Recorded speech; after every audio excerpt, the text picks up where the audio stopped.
we can no longer afford to outsource our responsibility for democracy. You know, at the end of the day, Jenna, if we're going to have the country we want, we're going to have to fight for it. Because there are folks on the other side, whatever side you happen to be on, but there are folks who have some other commitments who are fighting like hell for the America they want. And so we cannot suddenly get excited about a politician. Politicians inevitably disappoint. That's what they do. What we have to do is to understand that elections are at the back end of the work of democracy. They're not on the front end. They're not, that's the last thing we do is vote. Democracies that are vibrant, right? They are bustling with activity in civil society. They're bustling with activity in the everyday doings and sufferings that we are engaged in or experiencing, right, in our local communities.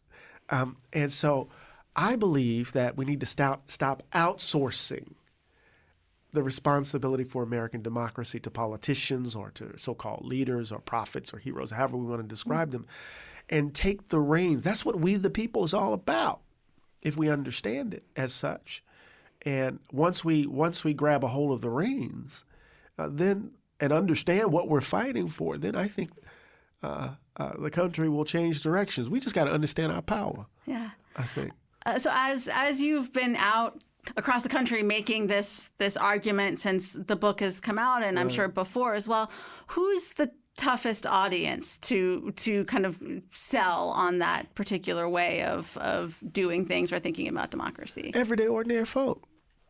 Because, we've spent the last 40 years living under an economic philosophy that has rendered working people as vulnerable as you can imagine. People are working harder and longer and not making more, barely keeping their noses above water. And we've seen, thank God, over the last few years, a resurgence of the power of unions. But for the most part, working people have spent much of their time not concerned about their local politics or the disaster that is Washington, D.C., or the corruption that may be in the state houses or whatever. They've been trying to pay their mortgage, trying to figure out how they're going to pay these escalating costs for college for their kids, how they're going to put food on the table. And so the challenge for me is to say, okay, we're responsible for democracy, but we're also responsible for the people we love, right? How do I figure out the way in which I live my life and take responsibility for democracy in light of all the stuff I got to do to take care of the people I love? And to break through that is hard. And one of the ways I do is, I come from a working class family. My dad was a postman. My mother cleaned toilets for a living. She was on a janitorial service for Ingalls Shipyard. But my father was the president of his local chapter of the union. So he was organized, working on behalf of the folks who delivered the mail. So he was engaged actively, not in some dramatic spectacle of a march, but he was doing the hard work on the ground to improve the life circumstances of the people with whom he worked.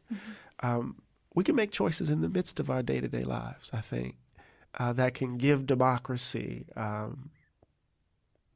depth and texture, if that makes sense. This also kind of butts up against something else that we've talked about a lot, which is the relationship between democratic culture and the structures of democracy. So you can do the organizing and build the habits of people in community and those kinds of things. But if districts are still being gerrymandered and money is still influencing what kinds of people can be involved in politics. And I could go on and on about examples, but I wonder how you think about that relationship between building democratic structure and, building democratic culture and making the structures of our politics more democratic. Well, they have to go hand in hand.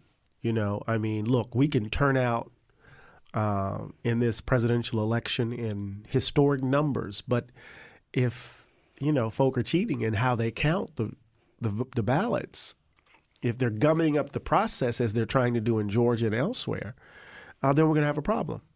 Right? You already mentioned gerrymandered districts. You already talked about Citizens United and the extraordinary amount of money that influences and shapes our democratic elections. So we have to, how can I put this?